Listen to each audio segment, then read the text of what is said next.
안녕하세요. 사연에 빠지다의 DJ 민영입니다. 오늘도 두 가지 사연 준비되어 있는데요. 오늘도 재미있게 들어주시고 구독과 좋아요 버튼도 눌러주세요. 그럼 오늘의 사연 함께 시작해 볼게요.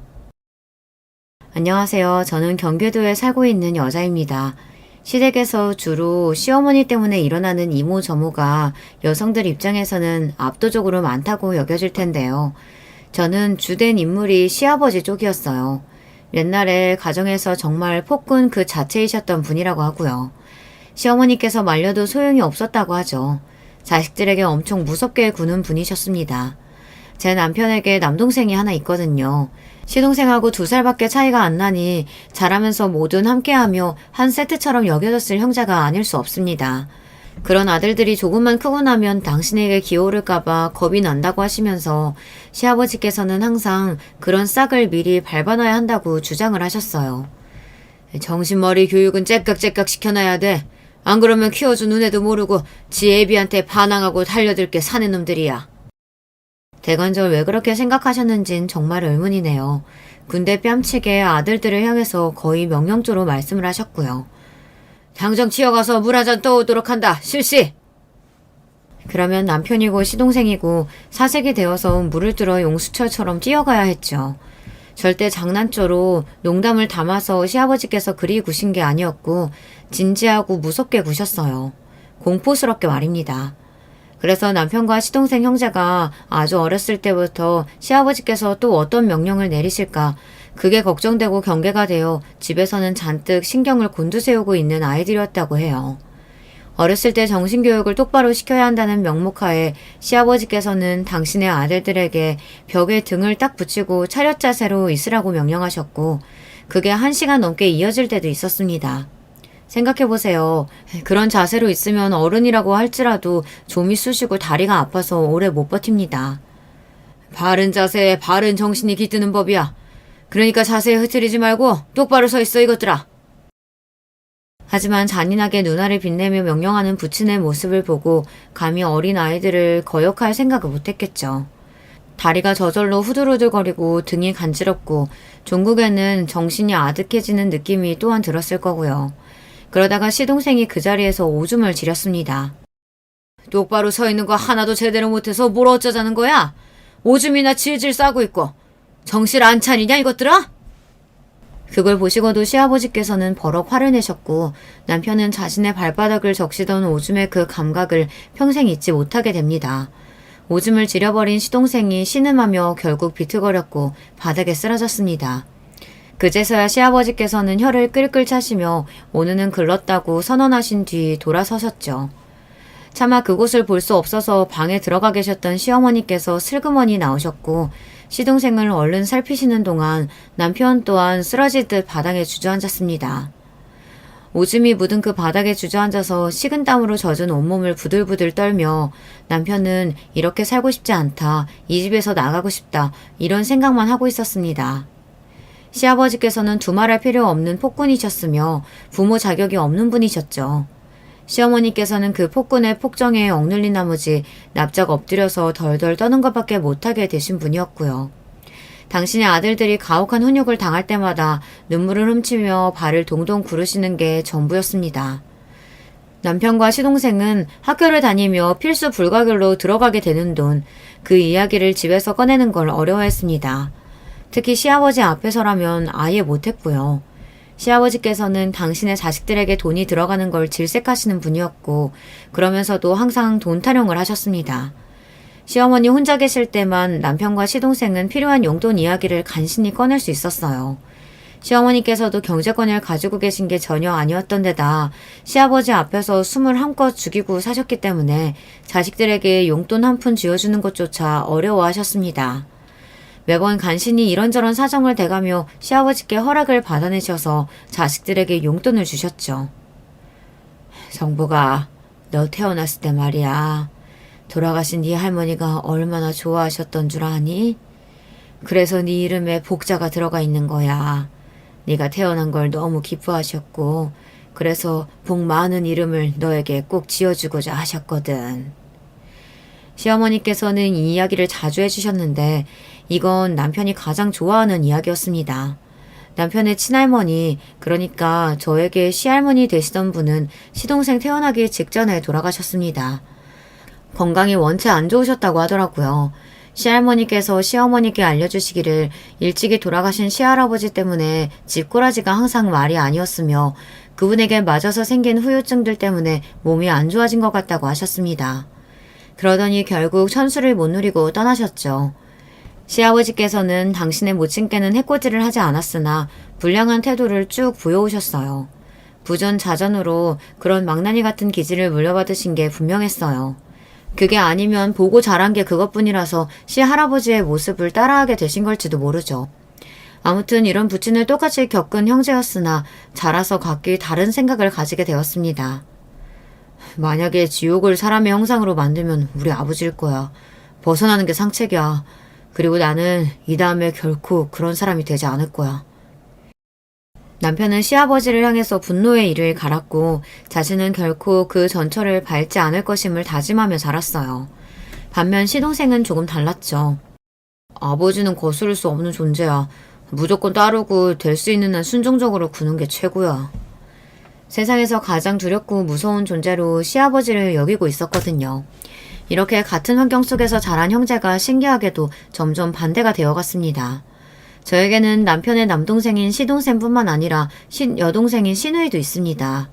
삼남매의 막내이죠. 나이 터울이 혼자 동떨어져 있기도 하고 딸이라 그런지 시누이는 자기 오빠들처럼 그렇게 가혹한 모양새로 훈육을 받거나 두드려 맞으면서 자라지는 않았습니다. 그러나 걸핏하면 시아버지로부터 야 이년아 같은 천박하고 기분 나쁜 호칭으로 불려야만 하였고요. 종 취급을 당했습니다. 어린 나이부터 온갖 집안일을 다 배워서 할 줄 알아야 했습니다. 시아버지 같으신 분이 딸이라고 해서 대우를 잘 해주셨겠나요? 절대 아니었죠. 아들도 아니고 딸은 어차피 나중에 출가 외인이 될 몸이라서 키우는 보람도 없다고 하시며 혀를 끌끌 차고 짜증을 내시던 분이었습니다. 그러면서도 엄격하게 통제를 하셨고요. 기본적으로 자식들을 당신의 소유물로 여기셨기 때문인 거죠. 시누이가 사춘기 나이 때 이성 교제를 한 게 집에 들켰을 때도 시아버지께서는 당장 헤어지라고 하셨습니다. 야 이년아, 그렇게 남자가 좋든? 대가리에 피도 덜 마른 주제에 그렇게나 남자랑 붙어먹고 싶었냐? 이런 반란까지 년을 봤나? 너는 우리 집안의 수치다 수치. 네가 수치라는 걸 알면 당장 그놈하고 정리하고 두 번 다시 붙어먹지 마라. 알았냐? 공부나 해 이 반란까지 년아. 시누이로서는 이성교제 사실을 들킨 것도 억울했고 평소에 여자는 공부를 해봤자 아무 소용없다고 노래를 부르시던 분이 이럴 때나 공부나 하라고 혼을 내시는 건 역시도 억울하게 느껴졌습니다. 사춘기 반항심에 시누이는 남자친구하고 헤어지지 않았죠. 대신 꼬리가 밟히는 일이 없도록 조심하면서 만났고요. 그러던 어느 날 그 남자친구가 시누이에게 갖다 줄 게 있어서 집에 찾아왔던 거예요. 남자친구의 안일한 행동을 마주한 시누이의 얼굴이 금세 창백하게 질렸습니다. 아직도 붙어먹고 있었던 거냐? 야 이년아! 네가 감히 이 하늘 같은 애비의 말을 거역해? 시아버지께서는 머리 끝까지 열이 받아 시누이를 당장 바닥에 내동댕이 쳐버리셨어요. 그런 다음 시어머니를 향해 부엌에 가서 가위를 가져오라고 하셨습니다. 시어머니께서는 당혹감에 발을 동동 구르며 어쩔 줄 몰라 하셨지만 곧이어 무섭게 윽박지르시는 시아버지 앞에서 완전히 겁에 질리셨습니다. 애초에 요구나 부탁이 아닌 명령이었으니 그걸 불복하실 수가 없었죠. 그 길로 부엌으로 가서 가위를 찾아오셨어요. 가위를 가져오라고 한 부친이나 그걸 또 가져온 모친이나 그 모습을 보며 아직 어렸던 시누이가 얼마나 절망적이었을까요? 당시에는 두발 규제가 있었고 시누이가 그래서 단발머리를 원래 하고 다녔는데 시아버지께서 그날 그 머리에서 부엌 가위로 마구잡이로 잘라버리시는 바람에 거기서 더 짧아지고 말았어요. 마치 남자들이나 하는 머리처럼 되어버렸다고 하더군요. 게다가 모양도 듬성듬성해서 자기 여동생의 머리를 본 남편이 충격을 받았다는 후문이에요. 시누이의 남자친구는 그날 그 자리에서 싸대기를 얻어맞았고요. 볼이며 입이 죄에 터진 상태로 울면서 발길을 돌렸습니다. 자기 아들이 남의 집에서 그렇게 얻어먹고 왔으니 그 집 부모도 분노가 컸을 거예요.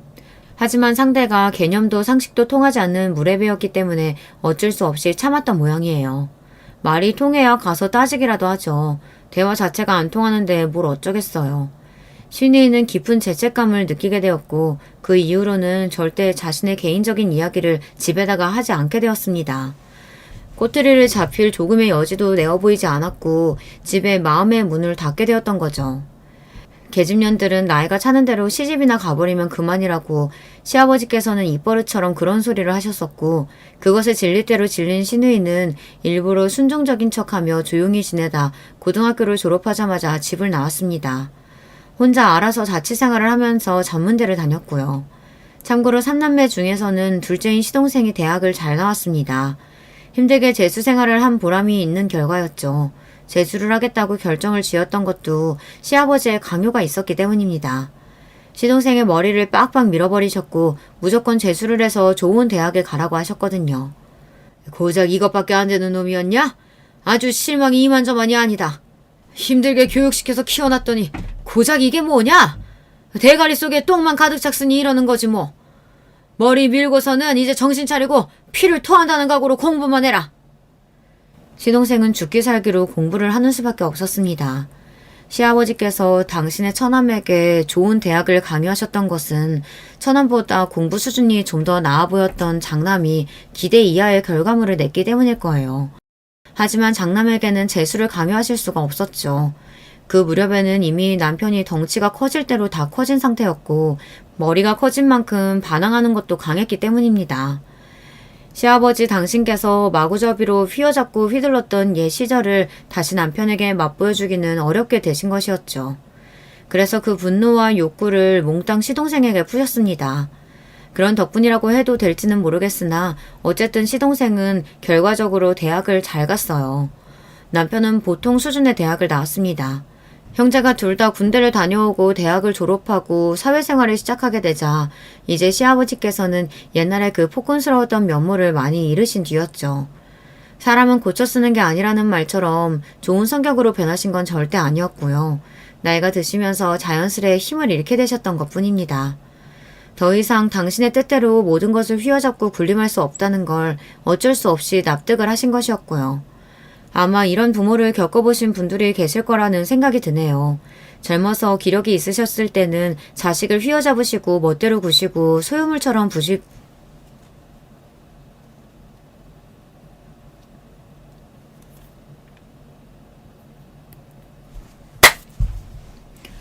젊어서 기력이 있으셨을 때는 자식을 휘어잡으시고 멋대로 구시고 소유물처럼 부리시던 분들이 나이가 들어서 기력이 쇠하기 시작하면 장성한 자식에게 효도를 기대하며 당신이 과거에 행했던 것들은 어쩔 수 없는 훈육의 과정이었다고 포장하시죠. 하지만 그래서는 안 된다고 생각해요. 그렇지 않나요? 자신에게 사과를 하고 잘못을 시인하면 마치 큰일이라도 난다고 여기는 그런 부모님들이 계시던데요. 가와 만사성이라고 하잖아요. 가정 안에서 출발하는 관계부터 바로잡아야 밖에서도 인간관계를 잘 구축하고 살아나갈 수 있을 거라고 봅니다. 시아버지께서는 뻔뻔한 분이셨고 그래서 당신의 기세가 과거와 같지 않다는 걸 아시면서도 숙이시는 건 싫어하셔서 고압적으로 자식들에게 효도를 요구하셨습니다. 이를테면 사회생활을 하며 돈을 벌기 시작했으니 용돈을 내놓으라는 것이었죠. 10만원, 20만원, 뭐 그 정도였다면 당시의 기준이라고 할지라도 웬만하면 들었을 텐데 그것보다 더 많이 원하셨기 때문에 남편으로서는 부담도 되고 기분도 몹시 엄짠할 수밖에 없었습니다. 시동생도 마찬가지였고요. 차이점이 있다면 남편은 그걸 겉으로 티를 냈다지만 시동생은 티를 못 냈다는 것인데요. 과한 용돈을 요구하시던 시아버지를 만류하셨던 건 시어머니셨습니다. 애들이 이제 돈 벌기 시작했는데 모으도록 그냥 둬야 하는 거 아닐까요? 쟤들이 그만큼 커서 돈벌이 하는 게 전부 다 누구 덕이라고 생각하는데 그 배은망덕한 것들이 애비 덕분에 무탈하게 커서 대학까지 나오고 직장까지 얻었으면 응당 보답을 해야 하는 거 아니냐고. 이 애비가 먼저 말을 꺼내기 전에 그것들이 알아서 제깍제깍 은혜를 갚았으면 될 일이지. 그렇지만 용돈 너무 달라고 하는 건 좀 아닌 것 같아요. 아니기는 뭐가 아니야. 이 옆에 내가 나이 처먹고 주름살만 늘어난 게 아니라 간땡이도 같이 불었나? 죽고 싶어? 그게 아니라 당신 잘 생각해봐요. 애들이 이제 각자 자기 짝 만나서 결혼하려고 들지 않겠어요? 장가를 가야죠. 그런데 집에서 보태줄 거 없다시피 하니까 애들이 알아서 장가를 가야 하는데 돈을 모아야 되지 않겠냐고요. 돈이 없어서 장가 못 가기라도 하면 그럼 어떡할래요? 애들이 장가만 잘 가면 차마 며느리하고 귀한 손주 보여주면서 그때 효도 많이 할 테니까 지금은 애들이 돈 좀 모으게 그냥 두십시다. 이 에펜나가 진짜 미쳤나? 어디 서방한테 훈계질이야? 어디서 지금 나를 감히 가르치려 들어? 시어머니 딴에는 아주 드문 일로 용기를 쥐어짜서 목소리를 내신 것이었고요. 그런 시어머니를 당장이라도 한 대 치실 듯 손을 위로 번쩍 드셨으나 시아버지께서는 은근히 설득을 당하시는 중이었습니다. 어쨌거나 가부장적이셨던 분인 만큼 남자가 결혼할 때 뭔가 역할을 다해야 한다는 생각을 가지고 계셨거든요. 자식이 결혼을 안 한다는 가정은 아예 하지도 않으셨고요. 반드시 결혼을 해서 가정을 이루고 사는 게 정상적인 거라고 여기시는 분이었습니다. 그리고 시어머니께서 완곡하게 표현을 하셔서 그렇지 시댁에서는 자식들의 결혼에 보태줄 수 있는 수준이 없다시피 한 정도가 아니라 아예 없었으며 집안에 모아둔 재산 같은 것도 딱히 뭐가 있다고 보기가 힘들었어요. 그러니 시아버지께서도 그때 한 발짝 뒤로 물러나셔서 말도 안 됐던 과도한 용돈 요구를 철회하셨던 것이겠죠. 저는 시댁이 이런 곳인지 전혀 모르는 상태에서 남편을 만났기 때문에 처음에는 그래서 남편의 태도를 이해하기가 어려웠습니다. 남편이 요구하기를 자기 집에는 절대 돈 이야기 같은 거 안 했으면 좋겠다고 그랬거든요. 자기 집에 돈 이야기 솔직하게 하는 것보다 바보 같은 짓은 없다고 그랬습니다. 저는 남편이 대체 왜 저러나 싶어서 이해가 안 갔는데 자란 배경을 알고 나니 천천히 납득이 되더라고요. 남편이 시아버지라면 치를 떨기도 했고 전혀 신뢰가 없었으며 돈을 갖다 바칠 생각도 없었던 것입니다. 그럼에도 어쨌든 부모이니까 차마 연을 끊고 살기는 못했던 것 같아요. 남편이 장남이기도 하고 시어머니를 생각해서라도 기본적으로 최소한의 자식된 도리는 하면서 지냈던 것이겠죠. 저는 성격이 확실한 편입니다. 나이가 들면서 이게 경계가 좀 연해졌는데 지금보다 어리고 젊었을 때는 성격이 아주 확실했어요. 좋게 말하면 똑부러지고 나쁘게 말하면 성질이 살짝 있으며 싸가지는 조금 없다고 할까요.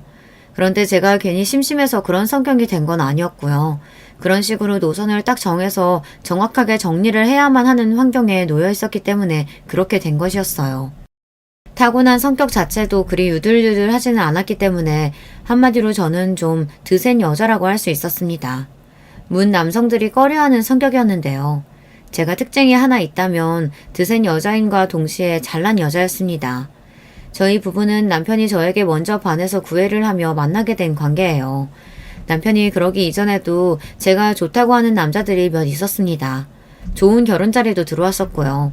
하지만 저는 남편이 제일 마음에 쏙 들었습니다. 같이 있으면 편안하기 때문이죠. 그리고 딱 통하는 점이 있었습니다. 여러분은 부부라고 해서 모든 걸 공유해야 한다고 생각하시나요? 서로 숨기는 거 하나 없이 다 공개하고 살아야 한다고 생각하시나요? 저는 꼭 그렇다고 보지 않는 사람이었습니다. 결혼을 해서 한 집에 살더라도 각자의 시간과 공간이 따로 확보되어야 한다고 여겼어요. 남편은 시아버지 때문에 힘든 유년 시절을 겪어서 그런지 살짝 예민한 기질이 있었고 성격 면에서도 가끔씩 어두운 면이 드러났습니다. 힘들거나 지치는 일이 있으면 혼자서 깊이 땅굴을 파고 들어간 뒤 조용히 재충전을 해야 하는 유형이었으니까요. 저는 워낙에 혼자 있는 걸 잘하기도 하고 좋아하기도 하고 그런 사람이었고요. 이러니까 저희 두 사람이 딱 통할 수밖에 없었던 거겠죠. 결혼하기로 마음을 먹은 거엔 망설임이 따라붙지 않았습니다. 확신에 넘쳐서 행복한 마음으로 결혼을 결정지은 저희 두 사람을 보며 시어머니께서는 어딘가 아쉽다는 그런 표정을 지어주셨고요. 인사를 드리러 갔더니 저를 반겨주시기는 하는데 왠지 모르게 아쉬워하시는 그런 기색을 드러내신 거예요. 제가 그래서 직접적으로 여쭤보았죠. 혹시 제가 마음에 안 드신 건가요? 아니면 저한테 물어보실 게 있는데 물어보기 민망해서 망설이시는 걸까요? 대체 왜 그렇게 아쉬운 표정을 드러내시는지 궁금해서 여쭤보았더니 시어머니께서 솔직하게 바로 답을 주시더라고요. 아니, 난 다른 게 아니고 나이 하나가 마음에 걸려서 그렇지. 나이요? 제 나이요? 아, 혹시 제가 나이가 좀 많다고 생각하신 거예요? 생각이 그런 게 아니라 진짜로 나이가 많잖아요. 아닌가요? 제가요? 어린 나이는 솔직히 아니지만 그렇다고 해서 나이가 많다는 소리를 들을 정도는 아닌 것 같은데요. 어머님은 많이 어린 며느리를 기대하셨나 봐요. 아니, 그러니까 나는 우리 아들보다 나이가 더 많다고 하니까 그게 좀 마음에 걸려서 하는 소리지. 2살밖에 차이 안 나요. 완전히 또래인데요? 여자 쪽이 남자보다 나이가 많으면 그만큼 단점이 많지. 제가 당당하고 분명하게 대답을 드렸더니만 시어머니께서 못마땅한 얼굴로 중얼중얼 거리셨습니다.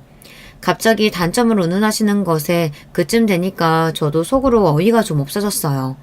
남편에게 듣기로는 시어머니께서는 확실한 것이 없으시고 자기 주장도 잘 안 하시는 편이며 평생을 시아버지께 억눌려 사시느라 사소한 것에도 깜짝 놀라시며 의기소침해 하시고 심각하시다는 것 같았는데 들어온 것과는 썩 그렇게 들어맞지 않는 느낌이었어요. 저는 흐지부지 넘길 생각이 없었고 그래서 작게 중얼거리신 시어머니께 다시 여쭤봤습니다. 단점이 대체 뭐가 있냐고 말입니다. 그랬더니 멋쩍어 하시던 시어머니께서 이렇게 말씀을 하시더군요. 아이 낳고 키우기 힘들잖아요. 여자가 어려야 아이도 건강하게 잘 낳지. 아이를 많이 낳아서 축구팀 만들고 야구팀 만들 거 아니에요. 아이는 하나 혹은 둘만 낳을 생각이거든요. 요즘에 아이 많이 낳은 집들이 워낙 드문 건 어머니도 아실 테고 아이를 많이 낳을 것도 아닌데 제 나이 때문에 이세 걱정하시는 건 괜한 걱정이라고 말씀드리고 싶어요. 아니, 그러니까 내 말은 또 여자 쪽이 남자보다 연상이면 너무 드세게 굴고 남자 머리 꼭대기 위에 서려고 하고 매사에 고집 부리고 그럴까봐 걱정이라는 거지. 그래요? 저는 그렇게 생각 안 하지만 만약 어머님 말씀대로라고 할지라도 그게 뭐 그렇게 문제인가요? 아니, 왜 문제가 없어요? 여자 쪽이 남자보다 어려도 별로 그렇게 썩 좋은 것 같지는 않거든요. 자기 주장 똑바로 못하면서 살고 남자한테 억눌려서 살고 그래서 자식들도 못 지켜주고 할 말도 당당하게 못해서 자신감 없게 웅얼거리고 그런 것보다는 똑바로 말하고 똑바로 행동하면서 사는 게 더 나은 그림 아니겠어요? 남자는 여자하기 나름이라는 말도 있잖아요. 여자가 자기 주체적으로 살면서 올바르게 서 있어야 남자도 중심을 잡고 살아갈 수 있다고 생각합니다. 시어머니께서는 이제 말문이 꽉 막히신 표정이 되어 있었죠. 꼬투리를 잡고 싶으셔도 제가 든 예시가 꼭 당신의 이야기처럼 느껴져서 차마 반박을 하실 수가 없었겠죠. 결국 입을 꾹 다무신 채로 저희 부부가 결혼할 때까지 그 어떤 의견도 안 내신 채 가만히 계셨습니다. 시아버지의 허락은 받아내고 자시고 할 것도 없었고요. 시아버지께서는 자존심과 허세 때문에 겉으로는 아닌 척 하셨으나 이미 장남의 기세에 눌리신 지 꽤 된 참이었습니다. 장남이 결혼을 하겠답시고 여자를 데려왔는데 그 앞에서 대놓고 반대를 하실 여력이 안 되셨었어요. 당신께 자산이라든지 권이라든지 그런 위험이 있어야 반대할 명목과 명분이 설 텐데 그게 아니었으니까요. 장남의 똥꼬집을 꺾는데 귀찮아서 그냥 결혼 허락을 하시겠다고 시아버지께서는 단순히 그런 반응만 내놓으신 게 전부였네요. 똥꼬집 부려서 혼자 알아서 결혼하는 거니 그런 놈한테 집에서 지원해줄 수 있는 것도 없다. 어차피 지원해줄 수 있는 게 없으시면서 말씀을 참 이상하게 하셨습니다. 그렇게 구시면 새 며느리인 제가 우물쭈물하면서 눈치 보고 당신을 어렵게 생각할 거라고 여기셨을지도 모르죠. 하지만 저는 별 생각 없었고요. 그냥 넙죽 네 감사합니다 하고 말았었네요. 이쯤에서 저의 배경을 밝혀봐야 할 것 같은데요. 제가 꽤 사는 집에서 태어난 아이였습니다. 집이 잘 살았고요. 그래서 저는 유복하게 자랐습니다. 저의 어릴 적 사진들을 보면 그 모습에서부터 마냥 해맑고 부유한 티가 납니다. 그런데 그런 환경이 오래가지는 않았죠. 제가 초등학교에 입학을 앞두고 7살 때의 일이었어요. 사기를 당해서 집안이 주저앉았어요. 고모와 고모부가 처음에 당하셨고 그 전말을 정확히 모르시는 채로 저희 부모님을 비롯해서 친인척들이 나섰다 다 함께 패가 망신을 당했습니다. 그때 충격을 받으신 친할아버지께서 돌아가시기도 했어요. 그래서 저는 진심을 다해서 사기죄를 증오하는 사람입니다. 사기죄 이것도 사실상 사람을 죽이는 죄 아닌가요? 사람이 사람을 믿었을 뿐인데 그 믿음을 배신하는 것도 모자라서 재산을 강탈하여 잃게 만들다니 이건 솔직히 죽으라고 그러는 것과 다름없는 거 아닌가요?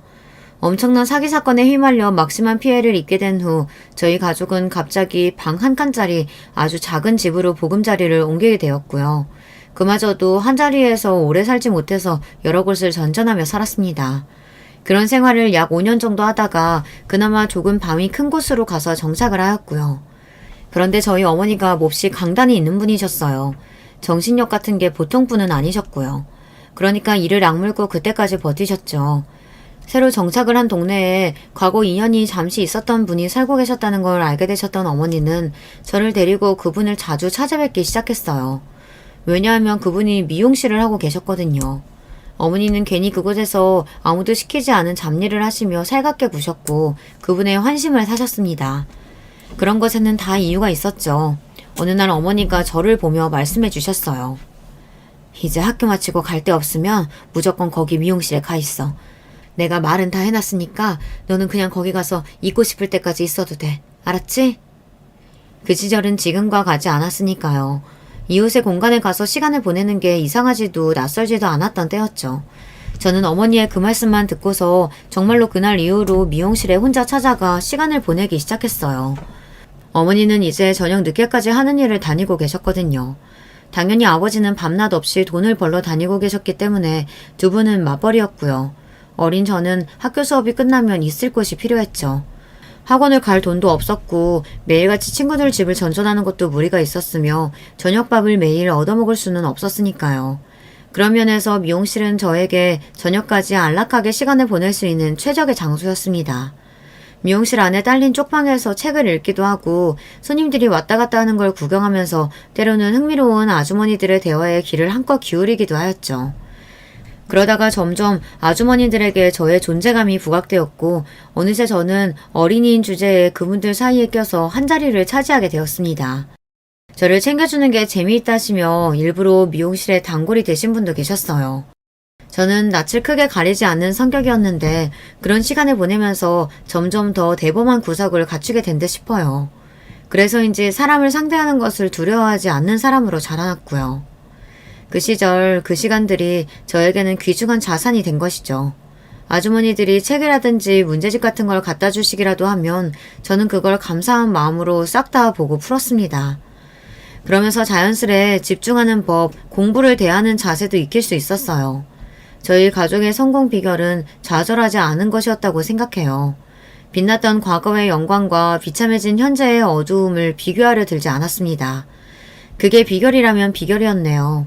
특히나 어머니가 워낙 의연하신 분이었기 때문에 아버지도 포기하지 않고 끊임없이 위를 바라보며 어떻게든 발버둥을 치셨던 것이라고 생각해요. 제가 중학교에 다니고 있을 때 아버지가 절치부심해서 사업을 시작하게 되셨어요. 아주 작은 규모의 사업이었고요. 그 사업은 3년차를 맞이했을 때 좋은 기회를 얻어 조금씩 규모를 키울 수 있게 되었습니다. 점차 탄탄해졌고 그렇게 성장을 해나갔죠. 미용실에서 신세를 지내며 지냈던 그런 시간들 덕분이었을까요? 저는 학창시절 내내 교우 관계도 괜찮게 유지했고 선생님들로부터 좋은 평가를 받았습니다. 학생회장을 지냈고요. 대학도 잘 갔습니다. 대학의 수준을 따지자면 시동생과 거의 비슷하다고 볼 수 있는 그런 곳을 졸업하였고요. 취업도 꽤 성공적으로 해냈는데 특히 제가 면접에서 좋은 점수를 받아 최종 입사를 할 수 있게 되었답니다. 그곳에서 만 2년 동안 경력을 쌓았고 이직을 했어요. 이직을 어디로 했는가 하면 아버지의 회사로 했습니다. 그즈음 아버지가 작은 사업을 시작해서 일구셨던 그 회사가 성장을 어느 정도 해낸 끝에 답보 상태에 머물러 있었어요. 이럴 때가 어찌 보면 가장 어렵고 힘든 상태인데요. 그래서 저는 회사에 들어가서 사내 분위기부터 살피고 일을 차분히 배워나갔습니다. 그리고 오로지 저만 생각해낼 수 있는 신선한 활로를 찾아내면서 그걸 다 정리해뒀어요. 섣불리 그걸 외부로 꺼내 보이지 않았고요. 시간을 들여서 차근히 저의 존재감을 드러내면서 조금씩 제가 떠올린 활로를 사람들에게 알려주었고요. 그러면서 저는 어느새 모두가 인정할 수밖에 없는 핵심적인 인물로 부상하게 되었습니다. 처음에는 제가 아버지 딸이라는 걸 밝히고서 입사를 한 건 아니었지만 당연히 자연스레 다들 알게 된 상태였는데요. 사람들은 입을 모아서 가족회사라면 단점이 극명하기 마련인데 이런 가족회사라면 환영이라고 하면서 이게 바로 가족회사의 모범적인 예시라고 말을 해주었어요. 빈말이 어느 정도 당연히 섞여 있겠거나 다들 눈을 빛내면서 회사에 다니는 와중 그렇게 의견들을 주니 제 입장에서는 정말이지 감사하더라고요. 그리고 특이사항으로는 회사의 말단이고 어린 막내들일수록 저에게 힘을 실어주는 목소리를 냈다는 것입니다. 딸이니까 당연히 지금 사장님의 뒤를 이어받아야 하는 거 아닐까? 그리고 여자로서 오히려 더 신선하고 좋은 것 같아. 우리 회사가 점점 나아가는 방향하고도 일치하잖아. 맞아. 우리나라의 경직된 기업 구조 이런 거 전부 바뀌어야 돼. 능력 있고 자격되면 여자라도 대표직 달아야 되는 거야. 에휴, 다들 그렇게 속닥거리고 다니셔서 제가 그때 얼마나 민망했던지 모릅니다. 하지만 한편으로는 되게 힘이 되고 든든하기도 했었네요. 아버지는 사기 사건으로 온 집안이 폭삭 주저앉았던 힘든 과거로 마음고생을 심하게 하셨던 데다가 쉼없이 달려오시느라 무리를 너무 많이 하셔서 건강이 썩 좋지 못하였어요. 그랬기 때문에 회사에 들어와서 적응을 잘 마친 것도 모자라서 저만의 능력을 펼쳐 보이는 당신의 딸을 보며 정말 많이 흐뭇해 하셨습니다. 저 또한 아버지의 건강 상태가 점점 더 염려가 되었기 때문에 제가 얼른 만반의 준비가 다 되어 있어야 한다고 스스로를 압박하고 있었기도 했고요. 우리 딸 일도 잘하고 매사 신중하고 듬직하고 정말 최고야. 우리 딸이 아니라 남의 딸이었으면 배 아파서 혼났을 뻔했지. 그런데 정말 다 좋은데 말이다. 일도 좋지만 이제는 결혼해서 얼른 안정도 찾아야 하지 않겠냐? 언제까지 그렇게 오만 선짜리란 선짜리는 다 걷어차고 다닐 거야? 아버지가 저를 향해서 결혼을 종용하기 시작하셨던 것도 당신의 건강 상태와 아예 무관하지 않았을 거라고 생각이 들어요. 그래서 저는 딱히 결혼에 의욕이 없었으나 만약 제 마음에 쏙 드는 남자가 생긴다면 그때는 굳이 사양하지 않을 거라고 다짐을 했었죠. 그러다가 만난 남자가 남편이었던 것입니다. 더 늦기 전에 제발 시집을 갔으면 좋겠다고 하실 때는 언제고 막상 제가 결혼할 사람이 생겼다고 말씀을 드렸더니 아버지는 대뜸 의심의 눈초리를 하셨어요. 혹시 말이다. 네 배경 보고서 탐내는 것 아니냐? 무슨 배경이요? 어허이, 너는 알면서 물어. 아버지 제발. 우리가 무슨 재벌이라도 돼요? 아니면 최소한 무슨 어디 대단한 중견기업이라도 되나요? 아니잖아요. 아버지가 지금 우리 집안 수준을 너무 과대평가하신 거예요. 그래도 그렇지 임마. 그 집안에 비하면 우리 쪽이 하늘과 땅 차이로 높지. 우리가 하늘 그쪽이 땅. 하여간 아버지는 못 말렸습니다. 백문이 불여일견이라는 말이 있잖아요. 맨날 제가 떠들어대봤자 아버지가 직접 당신의 사익감을 만나보시는 편이 낫다고 여겼습니다. 그렇게 성사된 만남이었고 그 자리에서 아버지가 여러모로 남편을 떠보셨어요. 배경을 노린 게 맞냐 아니냐 이게 관건이었는데요. 남편이 펄쩍 뛰면서 극구 부인을 했습니다. 강한 부정은 강한 긍정이라는 소리가 있긴 하지만 남편은 너무나도 진심을 다해 부정을 하는 모습이었죠. 아닙니다. 절대 그런 조건들 보고서 결혼하고자 하지 않았습니다. 외람된 말씀입니다만 제가 딱 하나 바라는 게 있다면. 바라는 거? 그게 뭔데? 우리 회사로 출근시켜달라고? 아니요, 그게 아니라 저희 집에 그 사실을 밝히지 않는 것입니다. 뭐야? 설마 자네 가족한테 결혼할 상대가 어떤 집안인지 정확히 안 밝히겠다는 건가? 내가 이해한 게 맞나? 예, 맞습니다. 저는 가족들에게 전혀 밝히고 싶은 마음이 없습니다. 그게 제 바람이에요. 아버지가 굉장히 당황하신 눈빛으로 저를 바라보셨고 저는 어깨만 으쓱하고 말았네요. 남편의 바람을 굳이 안 들어줄 이유가 없었으니까요. 아버지는 남편을 미심쩍어 하시면서도 인정해 주셨습니다. 그렇게 결혼을 하게 되었죠. 남편은 시아버지와의 관계를 회복할 시간이 눈꽃만큼도 없었어요. 당연하다면 당연한 이야기입니다. 그래서 삭막하고 뻘쭘한 부족한 부자관계였고요. 그래서 시댁하고 열심히 교류할 일도 없었습니다. 결혼하고 나서 남편은 남편대로 열심히 일을 다니며 살고 저는 저 나름대로 노력을 다하고 하루하루를 보내고 있었어요. 그런데 시댁에 변화가 생겼으니 그건 바로 시동생이 의사와 결혼을 한 것이었어요. 딱 1년 만나고 결혼을 하게 된 것이었는데요. 결혼할 때 시동생이 시아버지를 향해 드린 말씀이 압권이었다고 생각합니다. 아버지, 제가 해냈습니다. 시동생은 어린 시절 시아버지께 무섭도록 매일같이 혼이 나며 몸을 벌벌 떨고 그러다가 오줌까지 지리고 말았던 그때 그 시절의 공포에서 어찌 보자면 벗어나지 못한 모양이었습니다. 나이가 들고 사회인이 되어서도 시아버지의 그늘에서 벗어나지 못했어요. 왜냐하면 시아버지의 말씀이라면 거역할 생각도 못했거든요. 무조건 복종하고 따라야 하는 절대적인 존재로 보았습니다. 그래서 의사같이 대단한 며느리를 데려온 것을 시아버지께 자랑하고 인정받으려고 한 것이었죠. 그래 이놈아, 네가 해냈구나. 잘했다. 감사합니다 아버지. 잘 살겠습니다. 벅찬 얼굴의 시동생을 보면서 저나 남편은 이해가 안 돼서 고개가 저절로 저어졌답니다.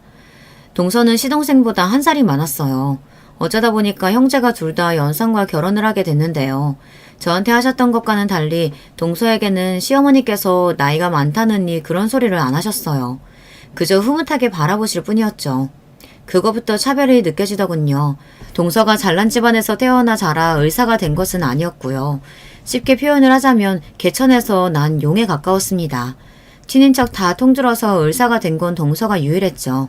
그리고 굉장히 엄하고 무서운 부친을 두었더라고요. 모친도 만만치 않아서 동서는 한번 농땡이를 피웠다가 죽도록 얻어터진 후에 밤새도록 책상 앞에 앉아서 문제집을 푼 적도 있었다고 합니다.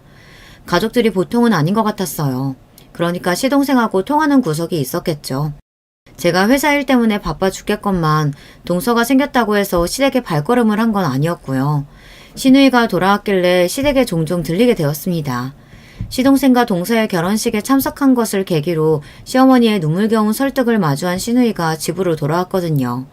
여태까지 계속 혼자 자취 생활을 하며 특별한 일이 없으면 절대 집에 오지 않았던 시누이였습니다. 이제 여러모로 집안이 안정적으로 굴러가고 있으니까 와서 지내라고, 시집이라도 가게 되면 그때는 같이 못 살지 않냐고 시어머니께서 열심히 설득을 해주셨고, 그래서 시누이가 시댁에 있게 되었건만 너무 오래 떨어져 살아서 그런지 막상 모녀 관계가 어색한 모양이었어요. 부녀 관계가 딱딱한 것은 말을 할 필요도 없었고요. 시어머니께서 분위기를 풀기 위해 며느리들이 자주 시댁에 들러줄 것을 요청하셨습니다. 저는 가만 보니까 시누이하고 왠지 잘 맞는 듯 싶었습니다. 대화가 잘 통하더라고요. 그래서 금세 좀 친해졌고, 그러면서 자연스레 시댁에 종종 가게 되었으며, 제가 차를 가져가서 그곳에 도착하면 시누이가 나와서 제 차를 타고 함께 카페 등지를 놀러가는 경우들이 생겼습니다. 남편의 입에서 듣는 시아버지와의 과거만 접했었는데 시누이의 입에서 전해 듣는 시아버지의 모습도 아주 흥미롭더군요. 옛날에 시누이가 얼마나 집에서 눈치를 보며 마음고생을 많이 했을까 싶었습니다. 며느리는 저만 있는 게 아니죠. 동서도 종종 시댁에 들렀어요. 바쁜 의사라서 들릴 때가 정해져 있진 않았고요. 얼굴만 비추고서 작은 먹거리 같은 것만 놓고서 사라질 때도 잦았습니다. 그러면서 자연스레 묘한 구도가 형성되더라고요. 시누이는 저와 동서 중에 단연 저를 좋아했고요. 저하고 있으면 편하다는 게 가장 큰 이유였습니다. 시아버지께서는 내심 그게 마음에 안 드시는 눈치였어요. 아무튼 딸년 하나 어리버리하게 잘못 낳아놨어. 어떤 쪽에 가서 붙어야 하는지 이건 초등학생이라고 할지라도 답이 보일 텐데. 아유, 멍청하게 굴고 있으니 답답한 것. 시누이가 저보다 동서에게 붙어서 친해지기를 바라신 모양이었습니다. 잘못 그랬다가는 시누이가 눈치짚고 난리를 친 뒤 영영 집을 또 나가버릴지도 모르니까요. 그래서 시아버지께서 그 소리를 어디서 하셨는가 하면 제 앞에서 하셨습니다. 저 들으라고 하신 소리였죠. 제가 그 앞에 대고 무슨 말씀을 드리겠나요. 그냥 못 들은 척 하는 게 당연히 최선이었죠. 시어머니께서는 시아버지께서 동서를 더 선호하시니까 따라가는 느낌이었고요. 드문 경우로 저와 동서가 같은 시간에 시댁에 들릴 때도 있었는데요. 그러면 정말 티가 팍팍 나게 동서한테만 더 살갑게 구셨습니다. 제가 도착했을 때는 왔냐고 물으시더니 동서가 도착하니까 갑자기 냉장고에서 체리를 꺼내서 씻으시더라고요. 저는 그 냉장고에 체리 같은 과일이 있을 줄도 몰랐어요. 제가 좀 먹으려고 하니까 은근히 눈치를 주셨으면서 동서가 잘 먹으니까 흐뭇하게 웃으셨고요. 시어머니께서 애초에 자주 좀 와달라고 하셔서 저는 그 요청을 들어드리려고 있는 입장이었는데 자꾸 그러시니까 서운하더라고요. 그래서 날 잡고 한번 여쭤봤어요. 어머님, 왜 자꾸 동서만 예뻐하세요? 내가 언제 그랬니? 언제라고 특정할 수도 없어요. 항상 그러시니까. 그러자 시어머니께서는 민망한 표정을 감추지 못하셨어요. 저는 발뺌 마실 생각 말라는 눈빛을 부릅뜬 채 시어머니를 바라보는 중이었고요. 이윽고 시어머니께서는 이런 대답을 내놓으셨습니다. 나는 모른다. 네 시아버지한테 물어보든지 해라. 나는 그냥 하자는 대로 하고 시키는 대로 따르는 것뿐이야. 그런 식으로 어벌쩡하게 떠넘기시더라고요. 기가 막혔죠. 하지만 이런 대화가 있었다고 시누이한테 말을 했더니 원래 주체적인 생각을 못 하시는 분이라고 어머니를 표현하더라고요. 그래서 제가 그날 이후로 더 캐묻지 않고 시어머니를 그냥 내버려 두었고요. 시어머니까지는 그렇다 치겠는데 제가 과거를 다 들어서 그 정체를 알고 있는 시아버지께서는 안 어울리시게 살가운 미소를 짓기 시작하신 것만큼 왠지 그것만큼은 넘어갈 수 없었습니다. 을사 며느리를 집에 들여온 것으로 어깨에 힘이 잔뜩 들어간 시동생이 시아버지를 향해서 충성 이런 자세를 보였고요. 동서는 시아버지께서 자기를 추켜 세워주시는 게 좋은 모양이었어요. 그 이유를 알 것도 같았죠. 동선의 집안이 워낙 엄격하고 무서웠다고 하니까요. 시아버지 같은 그런 분에게 인정받고 칭찬받는다는 게 뿌듯한 거, 그 과정이 몸에 새겨져 있던 것입니다. 시동생과 동서 그 부부가 아주 쌍으로 제 기준으로 보자면 골 때렸습니다. 그런데다가 시아버지께서 노골적으로 자꾸만 저를 보시면 한숨을 쉬시는 게 아니겠어요. 에휴, 그 아들놈의 그 며느리년. 어느 날은 이런 소리까지 하시더라고요. 제가 하도 어이가 없어서 전에 시어머니께 여쭈다가 말았던 것을 시아버지께 대놓고 여쭤보았어요. 아버님, 저도 눈이 있고 귀가 있어요. 왜 자꾸 저한테만 그러세요? 동서한테는 활짝 웃어주시다가 저를 딱 보시고는 인상 쓰신 적도 있으시잖아요. 말하는 꼴하지 마라. 드세다 드세. 제가 드센 거면 아버님은 뭔가요? 천박하다고 해야 하나요? 노민이 연인이 그런 소리 너무 자연스럽게 하시네요. 뭐라고? 이게 아주 건방지구나.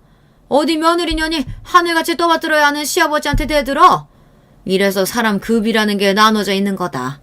네 동서는 의사잖냐? 너는 고작 흔하게 널린 직장인이고. 차별받는 게 당연한 거를 굳이 이걸 따지고 묻다니. 저 흔한 직장인은 아닌데요. 제가 다니는 곳이 어딘지 아버님은 제대로 알지도 못하시면서 그러시네요. 막무가내로 구시는 버릇은 예나 지금이나 똑같으신가 봐요. 천박함이 아버님의 고육 특성일까요? 이래서 사람은 고쳐 쓰는 게 아니라고 하는 건가 봐요.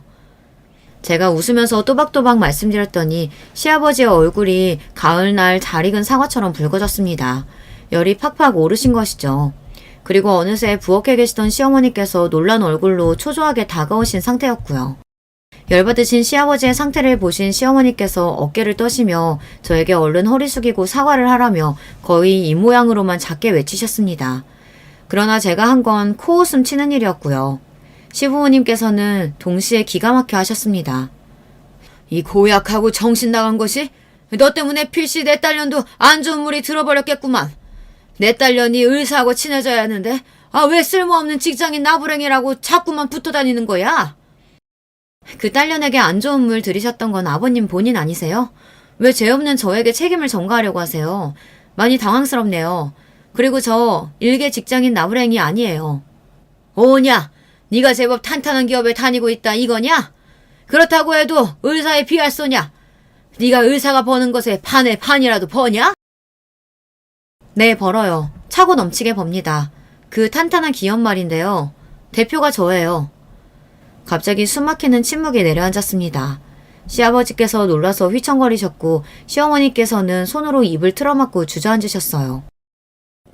네가 무슨 대표를...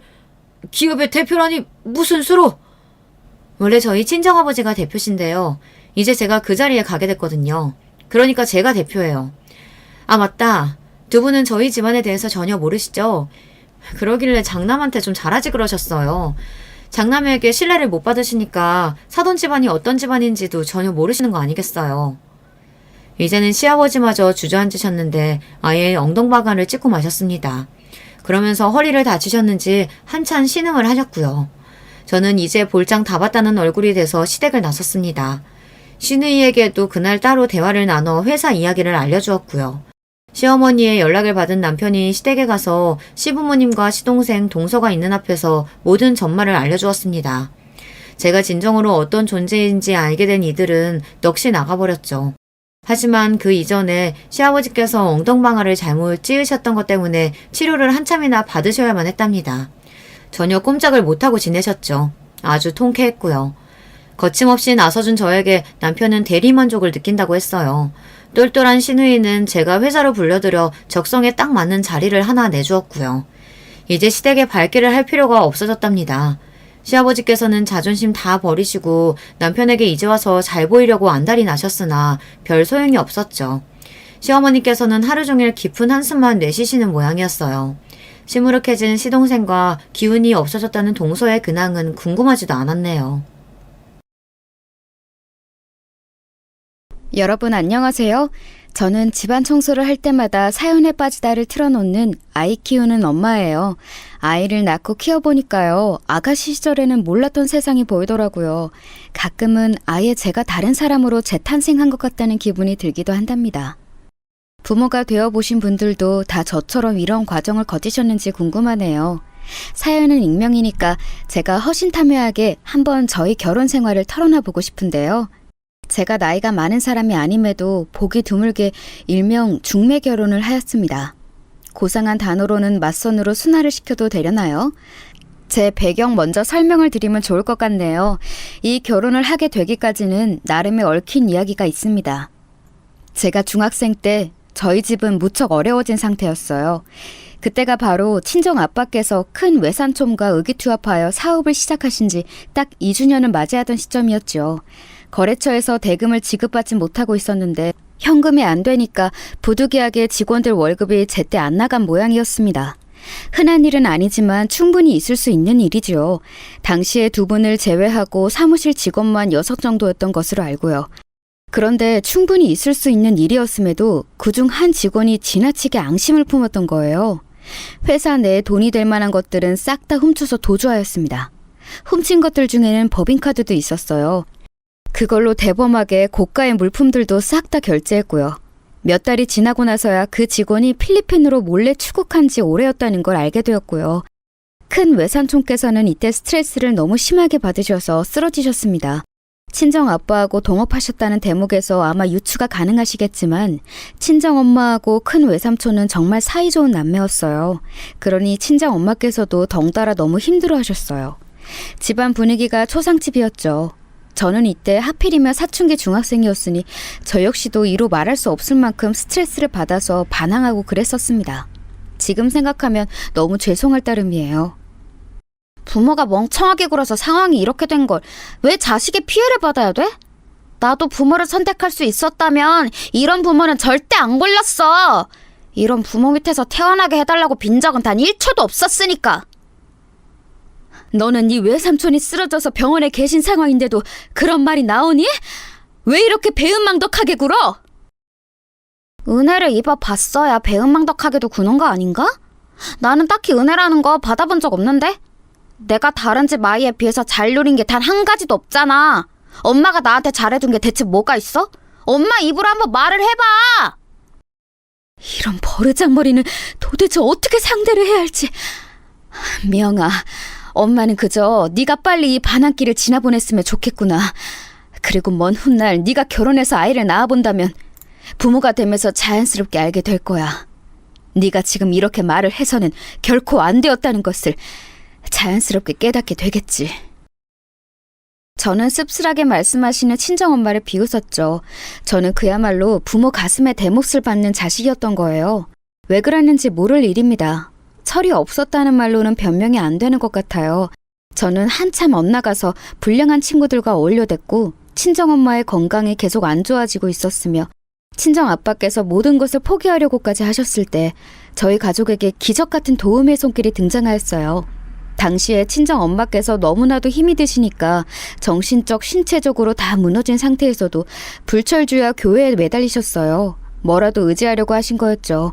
그래서 저하고는 더 대립했던 것이고요. 저는 친정엄마께서 쓸데없는 것에 매달린다고 보았습니다. 엄마는 왜 이렇게 학습 능력이 없어? 만약에 정말로 신이 있다면 애초에 우리 집을 이렇게 힘들게 안 했겠지. 신은 없어. 엄마가 쓸데없는 시간 낭비, 체력 낭비, 돈 낭비라는 거야. 저는 친정엄마를 신랄하게 비웃었죠. 그런데 놀라운 일이 벌어진 거예요. 사정이 너무 이제는 어려워져서 사실상 운영 자체가 힘들어진 친정아빠와 큰 외삼촌의 그 사업체를 선뜻 도와주겠다는 구세주가 등장한 겁니다. 자산가 부부였고 그러한 배경을 숨긴 채 조용히 교회에 다니고 있던 분들이었어요. 우연히 친정엄마께서 다른 분들께 상담을 청하는 내용을 듣게 되신 그 두 분은 그 이후로 자꾸만 꿈에서 저희 가족을 도와줘야 한다는 메시지를 접하셨다고 합니다. 신기하게도 두 분이 똑같이 말이에요. 그래서 저희 가족을 도와주셨고 그 결과 사업체는 완전히 살아났어요. 이게 꿈인가 아니면 생시인가. 처자식 두고 나 혼자 세상 떠날 수는 없다는 생각 하나로 이 악물고 버티던 나날이었는데 이토록 기사회생을 할 줄이야. 이 기회를 내가 절대 놓쳐서는 안 되겠구나. 우리 딸 미영아, 그간 아빠 때문에 속상한 일 많았고 마음고생 많이 했지? 아빠가 미안해. 앞으로는 절대 우리 미영이 힘든 일 없도록 할게. 친정아빠께서는 저에게 가감없이 감정을 드러내시며 행동하시기 시작한 건 그때부터였어요. 그 이전까지는 사실 사춘기를 맞이하면 부녀 관계가 어색해지기 마련이라는 통상의 현상처럼 저희 부녀도 그랬었거든요. 친정아빠께서는 이러나 저러나 일에 매달려 계실 수밖에 없는 분이었기에 저하고는 늘 거리감 또한 있었고요. 그런데 낭떠러지까지 갔다가 기적적으로 살아난 경험을 하신 친정아빠께서는 이제 달라지기로 마음을 굳히신 듯 하였죠. 저에게 먼저 다가와 주셨어요. 저는 그런 친정아빠가 어색하게 느껴졌고 스스로가 부끄러웠습니다. 나는 몇 년간 계속 철없이 반항하기만 했고 온갖 모진 말들을 다 뱉었는데 아빠도 뻔히 그거 다 아시면서 왜 나를 무조건적으로 포용해 주시는 걸까? 자연스레 반성이 되더라고요. 사실 저는 고등학교에 올라가면서 사춘기 방황을 거의 끝낸 후였는데 괜히 민망하니까 친정 부모님께는 툴툴거렸댔어요. 하지만 친정 아빠께서 변하시는 모습을 보면서 저도 좀 더 나은 딸이 되어보고자 하는 생각을 갖게 되었습니다. 하도 친정엄마하고 감정적으로 싸워댔던 탓에 아직 어색한 기운이 좀 남아있었는데 친정 아빠께서 중간다리 역할을 잘해주셨어요. 셋 중에서 늘 가장 먼저 행동하셨죠. 친정아빠께서는 건강이 악화되신 큰 외삼촌의 목까지 하시겠다며 불철주야 일하셨고 좋은 결과가 계속해서 따라왔습니다. 저희 가족을 도와주신 자산가 부부께서는 멀리 이사를 가게 되셨어요. 저희 집 사람이 유방암 3기 판정을 받았어요. 치료에 집중하면서 살기 위해 이사를 택하게 되었습니다. 앞으로 하시는 일 계속 잘 되기를 빌겠으니 여러분도 저희 집 사람 위해서 생각나실 때마다 기도 좀 많이 부탁드립니다. 아무럼요. 기도 많이 해드리겠습니다. 저희 가족 살려주셨으니 이런 선행을 베푸신 분들에게 나쁜 일이 일어날 거라고는 생각하지 않아요. 병마 따위 거뜬히 물리치실 거라고 봅니다. 제가 그때 교회를 나가서 늘 기도를 했던 것은 하늘의 인도하심이었다고 저는 생각을 합니다. 하늘의 인도를 받았으니 받기만 해서는 안 될 일이고 저희도 뭔가를 베풀어야 마땅하다고 봐요. 저희가 반드시 은혜를 갚을게요. 미력 하나마 저희 도움이 필요하시거든 꼭 연락 주세요. 언제라도요. 알고 보니 자산가 부부께는 투병이라는 사정이 있었고 친정 부모님께서는 눈물로 인사를 하셨어요. 그분들과 종종 연락을 주고받으셨는데 몇 년 후 유방암을 이겨낸 자산가 부부께서는 넓은 세상을 보며 건강관리까지 하시겠다는 일념으로 외국행을 택하셨어요. 아예 외국에서 살아가시기로 한 것이었죠. 저는 그저 그런 대학교를 졸업한 뒤 취직을 좀 일찍 했습니다. 경제적인 벌이가 있다 보니까 연애에도 제약이 좀 없었던 것 같아요. 꽤 자유롭게 만나보았죠. 그런데 저로 하여금 결혼하고 싶다는 생각이 들게 만드는 상대는 없었습니다. 제 또래 친구들은 슬슬 결혼을 입에 올리고 있었는데 저는 조금도 동하지 않더라고요. 상대가 먼저 결혼하자고 말을 해줘서 엉겁결에 제가 휩쓸려간 경우가 있기는 했어요. 그런데 막상 진짜로 결혼에 대한 상의가 시작되자 대판 싸우고 헤어졌습니다. 왜 결혼 준비하면서 헤어지는 커플들이 많다고 하는지 단번에 이해가 가더라고요. 너랑 나랑 돈을 똑같이 반반 해와도 가사노동은 나보다 네가 많이 해야 돼. 여자가 하는 게 당연하잖아. 나보다 네가 요리를 잘하기도 하니까. 가사노동을 왜 내가 더 많이 하는 걸로 미리 정해놔야 돼? 돈이 반반이니까 그냥 뭐든지 반반하는 걸로 정해. 그게 깔끔하잖아. 이상한 지점에서 예외를 두는 게 어디 있어? 야, 그렇게 따지고 들지 마. 너는 여자가 되어가지고 왜 그렇게 양보심이 없고 나긋나긋하지가 못하냐? 원래 여자들이 가사노동을 다 하는 건데 내가 도와주겠다는 거야. 네가 완전히 땡 잡은 상황인데 네가 지금 파악을 못한 거라고. 원래라니? 말도 안 돼. 옛날부터 그랬다는 소리를 하고 싶은 거라면 그래, 옛날 기준으로 맞춰보자. 가장들은 자기가 무조건 곧 죽어도 처자식 먹여 살려야 한다는 책임감과 압박감을 안고 살지 않았어? 그리고 결혼할 때 자기가 집을 해왔지. 내가 가상 노동 다 할 테니까 오빠가 집 해오고 싹 다 해와. 그럼 이치에 맞잖아. 우리 어디 옛날처럼 따져서 결혼하고 살아보자. 제가 당당하게 받아쳤더니 눈 뒤집어져서 난리를 치더라고요. 그래서 헤어졌어요. 그때부터 저는 결혼에 염증이 생겼습니다. 생각만 해도 신물이 나기 시작했죠. 친정 부모님께도 말씀을 드렸어요. 결혼이라는 거 구미가 전혀 당기지 않는다고 말입니다. 그랬더니 두 분 다 난처해하셨어요. 텔레비전에서만 봐왔던 결혼 안 하는 요즘 젊은이들이 자기 딸이라고 생각하니까 너무 당혹스러우신 모양이었죠. 죄송하지만 그럼에도 저는 결혼 생각이 없었어요. 이런 말씀 드리기에 너무 창피해서 못 드리지만 결혼 잘못해서 부모님께 불효할까봐 나는 그게 걱정돼서라도 결혼이 하기 싫어. 문제없이 잘 살아 보여야 하는데 그런 모습을 못 보여드릴까봐 미리 겁이 나서 결혼 못할 것 같네. 저는 제 속마음을 감춰두고 있었습니다. 결혼을 하지 않을 구체적인 이유까지 있었던 것이죠.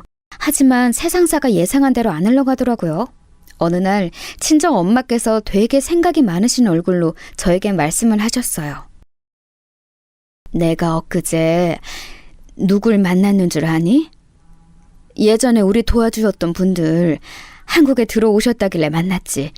이런저런 대화를 나누다가 알게 된 건데 그 집 막내 아들이 너보다 나이가 2살 많은데 아직 결혼을 안 하고 있다네? 결혼 생각이 없는 건 아니라던데 옛날부터 막내 때문에 골치 아픈 일이 많았다면서 두 분이 머리를 싸매시던데 내가 생각이 참 많아지더라고. 그런데 그 이야기를 왜 저한테 하세요? 엄마, 혹시 제가 그 막내 아들하고 만나봤으면 해서 말씀하시는 거예요? 그게 사실은 둘이 만나보는 자리나마 만들었으면 좋겠다고 우리 어른들끼리 짧게 의견을 나누기는 했는데 절대 너에게 강요하는 건 아니야.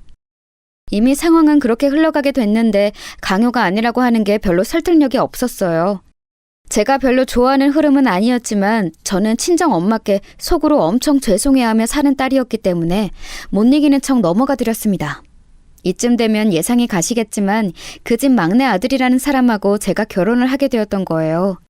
제가 남편이 첫눈에 마음에 들었다거나 아니면 결혼 생각이 갑자기 생겼다거나 했던 건 아니었습니다. 다만 남편하고 제가 서로의 필요한 때에 만난 사이라는 직감이 들었을 뿐이에요. 게다가 저를 그 자상가 부부, 아니 제 시부모님께서 마음에 들어 하셨어요. 그 반응을 또 저희 친정 부모님께서는 마음에 들어 하셨고요. 은혜를 갚는다는 생각을 하신 게 틀림없었습니다. 친정 엄마께서 저를 보며 기대감 어린 눈빛을 하시길래 그때 생각했죠. 아무래도 결혼을 해야 할 것 같다고요. 남편도 비슷했습니다. 결혼이라는 게 왠지 구속당하는 것 같아서 그 점은 안 내켰지만 녹청각으로 늙어 죽으면 부모님이 재산 안 주실 거라고 했었고 한다면 하시는 분들이니까 재산 받고 싶으면 결혼은 꼭 해야 하고 그렇다면 부모님이 마음에 들어 하시고 돌려 말하는 거 싫어하는 내 성격하고 잘 맞는 이 여자와 하는 게 정답이로구나. 내가 이 여자를 만나서 결혼하려고 지금까지 결혼에 흥미가 없었던 거구나. 이런 생각이 들더라. 그래서 당신에게 더 망설이지 않고 청혼했었던 거야. 계산기 열심히 두드리고 나니까 아무래도 이게 최선 같아서 선택하게 됐다고. 지금 그 말하는 거지? 그렇다면 나는 지금이라도 결혼 무르고 싶은데? 나는 다른 건 몰라도 부부가 서로에게 충실하지 않고 애정을 다하지 않는 결혼은 별로라고 생각해. 내가 당신에게 가슴이 떨려서 결혼에 응한 건 아니지만 그래도 앞으로 당신만 보고 살 각오 정도는 되어 있는 여자야. 그런데 당신은 그렇지 않다면 나는 이 결혼을 굳이 할 이유가 없다고 봐. 아니야, 그렇게 생각할 필요 없어. 왜냐하면 나도 당신만 보면서 살 거거든. 나 절대로 한눈 팔면서 살지 않을 거야. 과정이야 어쨌든 결혼하기로 했으면 서로만 보고 가야지. 그게 진정한 남자다운 판단이야. 도대체 남편이 말하는 남자다운 게 어떤 건지 그때도 몰랐지만 지금도 모른다는 게 우습네요. 참 희한한 결혼 과정이었죠? 그런데 살다 보면 어떻게든 사라진다는 말처럼 정말 그냥 사라지더라고요. 심지어는 잘 사라졌어요. 남편은 고집과 아집이 고루고루 있는 사람이었지만 일단 돈 문제 가지고 왈가왈부하는 일은 없었습니다. 그간 제가 만나온 남자들은 전부 돈 문제에서 자유롭지 못했었거든요. 하지만 남편은 이런 부분에서 달랐어요. 뭐? 큰 돈이 들어가는 가전제품을 새로 사고 싶다고? 그래, 구입하자. 당신이 원하는 거라면 반드시 필요하니까 원하는 거겠지. 신기술 들어간 제품이라서 정말 비싼 제품인데 물론 그만한 가치를 충분히 하는 제품이라고는 하지만 큰 돈이 들어가는 거잖아. 근데 정말 나 혼자 필요성을 느껴서 사게 돼도 괜찮은 거야? 당연하지. 이런 거에서 일일이 태클 거는 건 남자답지 않아. 째째한 놈은 남자라고 할 수도 없어. 여자가 집안 살림하느라 가전제품 하나 좀 사겠다는데 이걸 따지고 들면 그게 남자야? 그놈의 남자 타령에 도움이 될 때도 있더라고요. 하여간 미묘한 불협화음을 낼 듯 말 듯 하면서도 저희 부부의 합주는 계속되었습니다. 그러자 친정 부모님께서도 점차 안심을 하시더라고요. 그 모습을 보면서 깨달았죠. 두 분께서는 사실 반쯤은 흐름에 휩쓸려서 결혼을 추진하셨지만 제가 불행하게 살까봐 노심초사하시며 계속 걱정을 하고 계셨다는 사실을요. 얼마 뒤 제가 생각보다 이르게 임신을 하게 되었고 친정 부모님께서는 몹시 기뻐하셨습니다. 제가 제대로 된 가정을 꾸려서 사는 게 맞다고 이제는 확신을 하신 눈치였어요. 친정 부모님의 반응을 살피는 제 내면에는 사춘기 시절을 너무 요란하게 보냈던 탓에 두 분을 향한 죄책감이 짙게 깔려 있었죠. 그래서였을까요? 저는 남편과의 결혼 생활이 삐거덕대기 시작했지만 결코 티를 낼 수가 없었습니다. 더군다나 저는 이제 임신한 몸이었죠. 이런 마당에 제가 행복하지 않다고 외쳐봤자 큰 소용이 없을 것 같았어요. 임신한 저를 두고 남편은 마음껏 놀러 다녔습니다. 그리고 그걸 당연하다고 여겼어요. 남자들은 원래 이렇게 주기적으로 야외 활동을 꼭 해주면서 살아야 돼. 그래야 충전이 되는데 당신이 임신해서 어디든 막 다니는 게 쉽지 않으니까 나라도 놀러 다니는 거지. 이건 어쩔 수가 없어. 웬만큼 말이 통하는 상대였다면 제가 진작에 단판을 지었을 텐데 남편은 정말 제가 살면서 본 사람들 중 최고로 막무가내인 사람이었어요. 무식한 놈이 신념을 가지는 것만큼 무서운 게 없다는 표현이 자꾸만 남편을 보며 떠오르더라고요. 그래도 제가 참을 인자 새기면서 참았습니다. 친정 부모님을 떠올리며 인내하였고요. 한편으로는 아이 낳고 몸 다 풀고 나면 두고 보자는 생각도 있었습니다. 아기 태명은 어쩌다 보니 귀염둥이가 되었는데 병원에서는 딸이라는 귀띔을 받게 되었어요. 귀여운 딸이 태어날 것 같아서 가슴이 두근거렸죠. 어느덧 출산 예정일까지는 열흘 정도가 남아 있었어요. 하지만 아이를 안 낳아 보신 부모가 안 되어 보신 분들이라도 어른들이라면 상식적으로 출산이라는 게 딱 예정일에 맞춰서 그날 100% 실현된다는 보장이 없다는 것쯤은 아실 거라고 생각합니다. 저도 그렇고 병원에서도 무조건 그날 아기가 나온다고 장담은 안 하고 있었어요. 그런데 남편 혼자만 다른 세계에 살고 있었나 봅니다. 아, 맞다. 내가 말할 게 있는데 나 내일 저녁에 술 약속 있어. 아마 밤새 술 마시고 놀 것 같으니까 미리 말해두는 거야. 뭐라고? 당장 내일 술 약속인데 그걸 지금 말하는 게 당신은 미리 말한다고 생각이 들어? 그리고 웬 술 약속이야? 밤새 술 마시고 논다니? 제발 말 같지도 않은 소리는 하지 마. 지금 자기 와이프가 만삭 임산부라는 자각이 당신은 있는 거야, 없는 거야? 어차피 출산 그날까지 열흘인가 열하루인가 아무튼 그 정도 남았다면서. 그럼 뭐런데 하루 정도 내가 논다는 게 그렇게나 안 입고 온 거야? 당신은 술 못 마시는데 나만 마시고 논다고 질투하는 건 아니지? 나는 원래도 술을 안 즐기는 사람이야. 세상에, 요즘 들어 그나마 속을 안 썩이길래 그래도 자기 자식 태어날 때 다 되어간다고 조금은 정신 차렸구나 싶었는데 그게 아니었구나. 내 착각이었구나. 당신 제발 부탁인데 정신 좀 똑바로 차려. 예정대로 돌아가면 그게 컴퓨터지 사람이야? 어디까지나 예정일이 그렇다는 거고 사실 오늘 당장 아기가 나온다고 해도 이상하지 않은 시기야. 이런 중요한 시기에 당신은 친구들하고 술이나 밤새 퍼마시고 싶어? 나 같으면 제발 누가 같이 놀자고 졸라대도 거절하겠다. 제정신이 박힌 사람이라면 와이프가 만삭 임산부인 친구에게 감히 술 마시자고 놀자는 말도 안 꺼내. 그러니까 그 이상한 친구들 이참에 싹 다 정리해. 이상한 친구들이라니? 내 고등학교 동창들이랑 대학 동기들이야. 전부 다 친하게 어울려 지내는데 그중 한 명이 외국 나가서 살다가 오랜만에 한국에 출장 업무차 들어와 있고 내일 저녁부터 시간이 나서 밤새 어울려 놀면서 회포 좀 풀겠다는 건데 이걸 이해를 못 해주냐? 당신이 워낙 이런 쪽으로 굴러먹었다는 걸 내가 이제 알아버려서 그래. 몰랐다면 멍청하게 흔들렸을 수도 있겠지. 그런데 절대 안 돼. 당신 그 어처구니 없는 술자리에 나가기만 해봐. 진짜 끝이야. 제가 정말 이를 악물고 말했습니다. 툴툴거리면서 돌아서는 남편의 모습까지 정말 활용점정으로 저를 속상하게 만들더라고요. 솔직히 말해서 비참하기까지 했어요. 왜 이렇게 철없고 생각이 짧은 남자의 아이를 가져서 지금 이러고 있는지. 남들도 다 이렇게 살 것 같지는 않은데 나 혼자만 이렇게 불행한 임신기간을 지나왔구나. 이런 생각들이 몰려들면서 눈시울이 뜨거워졌네요. 그런데도 남편 제 안색 한 번을 안 살피고 수건 하나 챙겨서는 욕실로 들어가면서 문을 쾅 세게 닫더라고요. 문짝 떨어지는 줄 알았어요. 자기 삐쳤다는 신호였죠. 사춘기 중학생이라도 만삭이 임산부 앞에서는 저렇게 큰 소음 내는 것에는 주의할 것 같은데 완전히 자기 기분대로 행동하는 남편 때문에 저는 골머리를 앓았습니다. 부풀어 오른 배 때문이 아니라 그날은 지끈거리는 머리 때문에 잠을 내내 설쳤어요. 이래저래 찾아보니까 출산을 앞둔 임산부들은 닥쳐올 분만의 고통에 대한 두려움과 드디어 만나게 될 아기와의 첫 순간에 대한 설렘으로 이 시기를 가장 들뜨게 보내던데 저는 다름 아닌 남편 때문에 머리를 싸매고 있었으니 이게 말이나 되는 것이었을까요? 출산 선배들이 하나같이들 하는 말이 임신 기간 내내 지옥인 줄 알았고 분만할 때는 이제 죽는구나 싶었으나 진정한 시련은 갓난아기 육아에 있었다고 하던데 그렇게 힘든 육아를 나는 저렇게 하등 도움이 안 되는 인간하고 해나가야 한다는 거야? 벌써부터 도움은 바라지도 않고 방해나 하지 말았으면 하는 바람을 갖는 내가 과연 정상일까? 이런 서글픈 생각으로 밤새 끙끙 앓았어요. 그런데도 저는 이걸 별로 의심하지 않았습니다. 바로 남편이 그 밤샘 술자리에는 나가지 않을 것이라는 사실 말이에요.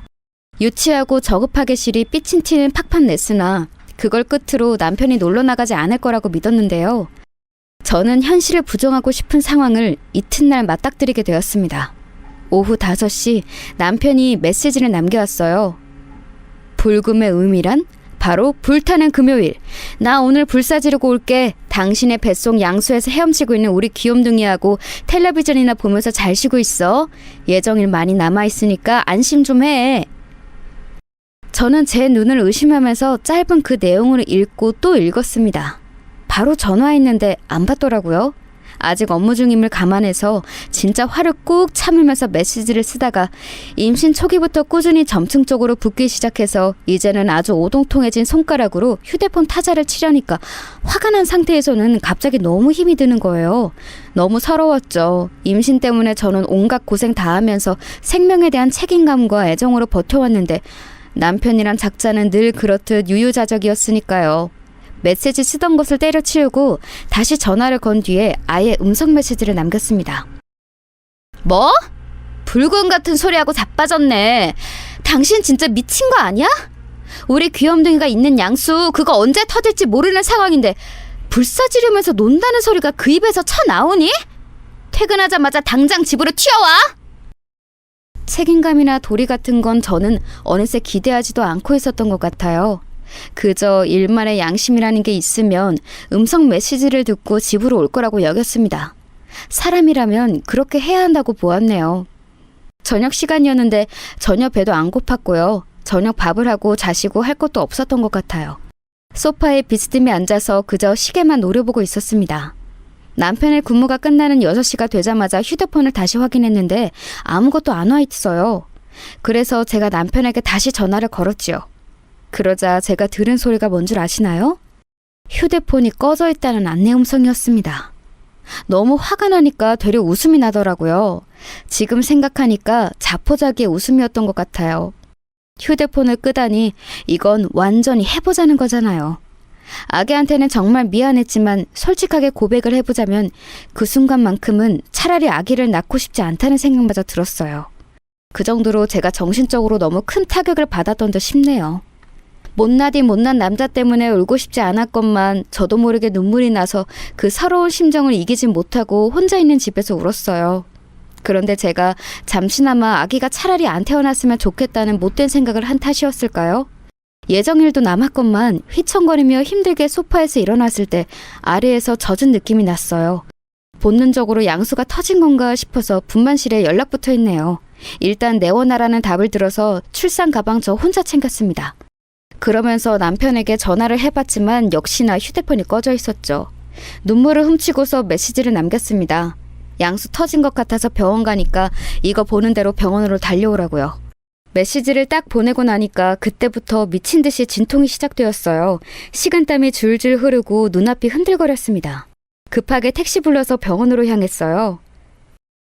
우리 부모님께 내가 혼자 이렇게 진통하는 모습 보여드리는 건 싫어. 보시면 분명 가슴 아파하실 거고 나도 왠지 이런 모습 보여드리면 불효하는 게 될까봐 망설여지네. 직관적으로 표현을 하자면 저는 왠지 자존심이 꽤 상했던 것 같아요. 그런 모습 친정 부모님께 드러내기에는 저의 자존심이 강했던 듯 싶네요. 내진을 받아보니 작업문이 이미 열리고 있었고 진행 상태였기에 바로 입원실로 올라갔습니다. 입원 수속 당연히 저 혼자 밟았어요. 보호자 없냐고 아이 아빠는 어디 있냐고 그렇게 간호사분들이 물으시는데 몸이 아픈 상황에도 제가 순간 얼굴이 화끈거렸네요. 초산임에도 진행이 워낙 빨라서 저는 병원에 도착한 지 딱 4시간 만에 출산을 하였습니다. 죽다 살아났다는 말밖에는 정말 할 말이 없는 출산이었어요.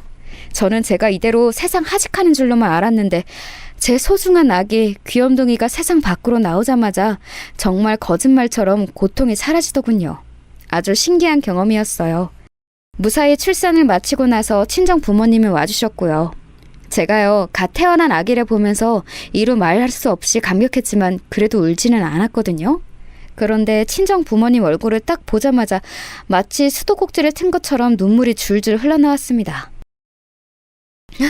우리 딸 정말 장하다. 정말 대견해. 엄마가 된 걸 축하한다, 우리 딸. 좋은 날이고 행복한 날이니까 너무 울지 말어. 그래, 미영아. 그렇게 울면 호흡 딸릴까봐 걱정된다. 저기 그런데 장서방은 아직이야? 아무래도 회사에서 야근을 하다가 출발이 늦게 된 모양이지? 그래도 지금쯤이면 도착을 했어야 맞는 거 아닌가? 아무데도 안 보이고 좀 전에 내가 전화를 해봐도 전화기가 아예 꺼져 있고.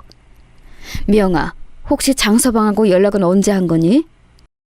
친정아빠께서 제 눈치를 살피시며 조심스레 질문을 하시는 기색이 느껴졌습니다. 저는 어떻게 대답해야 할지는 몰랐어요. 있는 그대로를 말씀드리자니 그것만으로도 불효를 저지르는 느낌이었고 자존심도 너무 상했습니다. 친정 부모님께서는 제가 남편하고 아무 문제 없이 원만하게 잘 지내는 줄로만 알고 계실 것이 분명했기에 놀라게 해드리고 싶지 않았어요. 친정 엄마의 말씀처럼 아기가 무사히 태어난 좋은 날이고 행복한 날이었으니까요. 그게요, 사실은 아주 중요한 부서 전체 회식이 있다고 하길래 제가 가라고 그랬어요. 제가 출산 예정일이 얼마 안 남긴 했지만 별일이야 있겠나 싶어서 그냥 회식 참석하고 그것도 일종의 업무의 연장선이니까 열심히 최선을 다하라고 그랬어요. 퇴근하고 회식 장소로 이동하면서 저한테 연락 왔었고요. 그때까지만 해도 제가 진통 시작 전이었기 때문에 회식 잘하라는 말만 해줬네요. 그 후로 아마 배터리가 다 되어서 휴대폰이 꺼진 모양인데 회식에 열중하느라 휴대폰 상태 확인도 못한 거겠죠? 아마 집에 갈 때가 되면 휴대폰 꺼진 거 알고 얼른 충전을 하든지 할 사람이에요. 그래? 왠지 영 미심쩍다 싶었건만 네가 그렇게까지 말을 한다면야 그런 거겠지. 이 시간까지 회식을 하다니 대체 몇 차까지 달리는 거야? 그 회사도 어지간히 직원들을 무리시키는구나.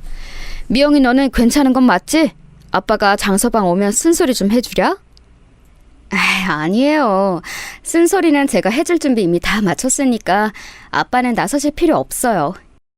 죄송한데 저 갑자기 너무 노곤해져서 잠깐 눈 좀 붙일게요. 아이고, 너 힘들 텐데 우리가 눈치도 없이 자꾸 말을 붙이고 있었구나. 그래 미영아. 정말 수고 많았으니 얼른 눈 좀 붙이고 쉬어라. 귀염둥이는 우리가 잘 지켜볼 테니까. 그렇지 여보? 우리는 이만 자리를 비켜주자. 친정 아빠께서는 제가 불편할까봐 노심초사하시면서 친정 엄마의 손을 이끌고 병실을 나가셨어요. 저는 너무 죄송하고 가슴이 허해서 한숨만 내쉬었네요. 제가 왜 그 못난 남편을 변호하기 위해 친정 부모님 앞에서 구구절절 떠들었는지 기분이 너무 착잡했습니다. 아기를 만난 감동으로 끓어오르고 있어야 할 때에 남편 때문에 속상해하고 있다는 것 자체가 너무 싫었네요. 남편이 병원에 온 건 아침 해가 다 뜰 무렵이었습니다. 어제 출근했던 옷차림 그대로 왔더군요. 정말 수상하게 짝이 없었죠. 과연 친구들과의 술자리였을지 아니면 여자와 함께 놀아난 것인지는 알 수 없는 일이었어요. 밤새 끙끙거리며 잠을 자다 말다 했던 저는 남편이 들어서는 장면을 딱 목격했습니다. 꼴을 보아하니까 집엔 안 들렸구나? 그럼 이 시간까지 대체 어디서 뭘 하고 있었어? 휴대폰도 꺼놓고. 자기 와이프가 목숨 걸고 출산하는 동안 도대체 뭘 하고 있었던 거야? 당신 무사했구나. 아기 잘 나왔구나. 우리 귀염둥이 세상에 태어난 거야? 정말 고마워. 정말 수고 많았어. 그리고 내가 정말 미안해. 술 마시는데 방해될까봐 휴대폰을 꺼뒀는데 도중에 한번 켜본다고 생각만 해놓고 완전히 까먹고 말았어. 휴대폰 켜자마자 당신이 남긴 메시지 확인하고 불이 나게 달려온 거야. 그럼 불이 나게 달려와야지 터덜터덜 걸어오니? 그걸 지금 자랑이랍시고 나한테 하는 말은 아니지? 당신은 아빠가 될 자격조차 없는 사람이야. 같이 있는 것도 소름이 끼치려고 해. 얼굴 꼬라지 보기 싫으니까 당장 꺼져. 미안하다고 했잖아. 아니 내가 신도 아닌데 어떻게 출산일을 정확히 맞출 수가 있겠어? 우리 귀염둥이가 태어날 줄 알았다면 나는 억만금을 주는 술자리라고 해도 절대 안 갔을 거야. 출산 예정일이 아직 꽤 남았다는 생각만 하고서 놀러갔던 죄밖에 없어 나는. 지금 그 말은 그러면 예정일보다 일찍 출산한 내가 잘못이기라도 한다는 거야? 이 상황에서? 당신 아까 우리 부모님이 오셨는데 당신은 어디에 있냐고 나한테 그거 물어보시더라. 근데 내가 당신이 중요한 회사 회식 자리에 갔다고 거짓말을 해버렸어. 내가 왜 그랬는 줄 알아? 당신 위해서? 당신 좋으라고? 아니야. 우리 부모님 걱정시키기 싫어서야. 당신 같은 남자하고 결혼한 내 스스로가 너무 쪽팔려서야. 알아?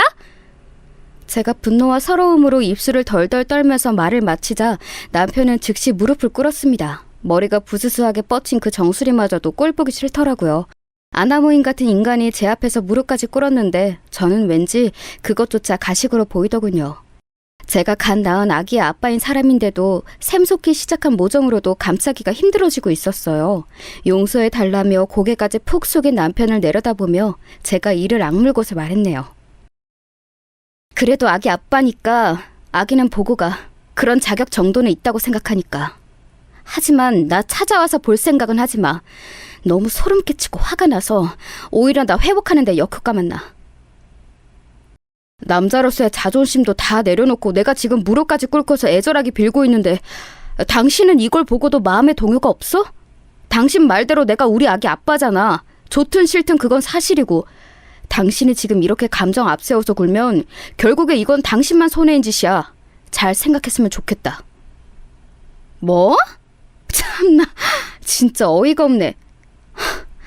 내가 분명하게 경고하는데 한 번만 더 그런 개소리하면 아예 병원에다가 얘기해서 당신 면회 자체를 막아둘 거야. 산모가 요청하면 그거 가능한 걸로 알고 있어. 그러면 당신은 우리 아기 얼굴도 못 보는 거야. 그렇게 되고 싶으면 계속 그런 개소리를 짓거려 보든가. 제가 단호하게 맞서자 남편은 꿀먹은 벙어리가 되어서는 조용히 일어나 병실을 나갔습니다. 1초라도 더 면상을 보기 싫은 게 진심이기는 하였으나 정말 더 이상 저에게 용서를 구하지도 않고 진심 어린 사과도 하지 않고 휙 가버리는 그 태도에서 저는 정남이가 떨어지는 느낌을 받았어요. 인간관계에서 가장 무서운 게 바로 정 떨어지는 거라던데 어떻게 보면 그때부터 이미 돌이킬 수 없어졌는지도 모르겠습니다. 퇴원을 위해서 산후조리원으로 갔어요. 원래는 이 시기에 시부모님께서 한국에 돌아오실 예정이었으나 계신 곳에서 독감 바이러스가 유행하는 바람에 그러시지를 못했습니다. 일정이 너무 늦춰지게 되었다며 두 분께서 아쉬워하셨는데 영상통화로 아기를 바라보시는 눈빛에 사랑이 넘치셔서 기분이 내심 묘했어요. 왜 남편은 자기 부모를 닮지 않았는지 그것이 안타깝고 의문이었습니다. 조리원 생활을 하는 동안 남편에게서는 이렇다 할 건덕지가 없었습니다. 딱 3번 와서 아기만 보고 간 게 다였어요. 저한테는 카톡으로 용서와 관련된 명언 이런 거나 보내왔고요. 철이 없는 것도 정도가 있지. 생각이 짧은 것에도 정도가 있지. 정말 머리가 아팠습니다. 제가 자꾸만 내쉬는 한숨이나 아기만 슬쩍 보고 가버리는 남편의 태도를 보고 친정 부모님께서는 뭔가를 감지해내신 것 같았어요. 표정을 보니까 오묘하더라고요. 하지만 저에게 선뜻 말씀을 안 꺼내신 건 저를 배려해서 그러신 거겠죠. 미영아, 여기서 별로 편해 보이지 않는데 너만 괜찮으면 우리 집 가서 마저 몸 풀고 지내는 거 어떠니? 저야 그러면 너무 좋지만 두 분이 너무 고생하실까봐 그게 좀 걱정이에요. 엄마는 저 때문에 집에서 그럼 계속 쉬지도 못하실 텐데. 네가 좋다면 다른 건 안 따져도 돼. 그럼 우리 집으로 얼른 가는 걸로 하자. 친정 엄마께서는 예전에 건강이 안 좋으셨던 때의 후유증인지 관절이 안 좋으셨지만 그런 내색도 안 하시고 무조건 저를 반겨주셨어요. 친정 아빠께서도 싱글벙글이셨고요. 무조건적인 제 편이 있다는 게 감사해서 저는 남편이 얼마나 못난 놈인지도 잊고 편하게 친정에서 며칠을 지냈습니다. 그리고 원래 친정에서 이틀을 더 머무는 게 본래 계획이었지만 그냥 앞당겨서 집에 들어가기로 하였어요. 저는 사실 조리원에서부터 계속 저희 집 안방의 침대가 계속 그리웠거든요. 딱 제 체형과 잠버릇에 맞춰서 매트리스를 골랐던 제품이라서 그런지 그 침대가 유독 생각이 났어요. 그런 참에 친정 엄마의 고향 친구 모임이 갑자기 한 주 당겨지면서 그 주의 주말로 변경이 되었거든요. 저하고 아기가 있으면 친정 엄마께서 편히 노실 생각도 안 드실 테니 그냥 빨리 집으로 돌아가는 게 낫겠더라고요. 친정 아빠께서 무척 서운해 하셨죠. 우리 딸이랑 손녀딸이랑 같이 지내서 참 행복하고 좋았는데 이제 집에 가면 앞으로 계속 장서방이랑만 놀고 지낼 거지? 엄마 아빠는 모른 척 할 거지? 벌써부터 섭섭해지려고 한다. 내가 마음의 준비를 해놓고 있어야겠구나.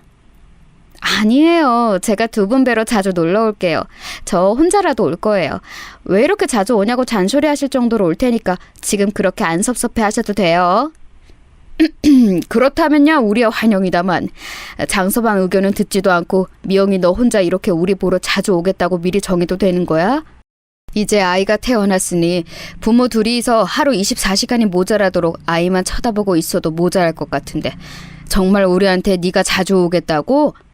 너 진짜로 장서방이랑 별 문제 없는 거 맞지? 제가 손사래까지 쳐가면서 문제 없다고 강조를 했죠. 하지만 그런 제 노력이 무색해지는 상황이 코앞에 닥쳐 있었더라고요. 친정 부모님 그리고 아기와 함께 집으로 당도한 저는 신발장에서 낯선 여자 구두부터 마주하게 되었습니다. 인지보다도 빠르게 몸이 움직이더라고요. 저도 모르게 성큼성큼 걸음을 옮겨서 안방으로 향했어요. 안방에는 제가 지난 몇 주간 그리워했던 그 침대 위에서 뒹굴고 있는 남녀가 있었습니다. 쪽쪽 거리느라 정신이 없어서 집에 사람이 들어온 것도 몰랐던 둘은 방에 제가 들이닥치자 그제야 소스라쳤어요. 당신 지금 여기 왜 있어? 아직 처가 있어야 하잖아. 이 모양 이 꼴일까봐 일찍 와봤어. 저 여자는 누구야? 내가 혹시나 해서 묻는 건데 나 혼자 서럽게 출산하던 날 저 여자 만나서 놀았던 건 아니지?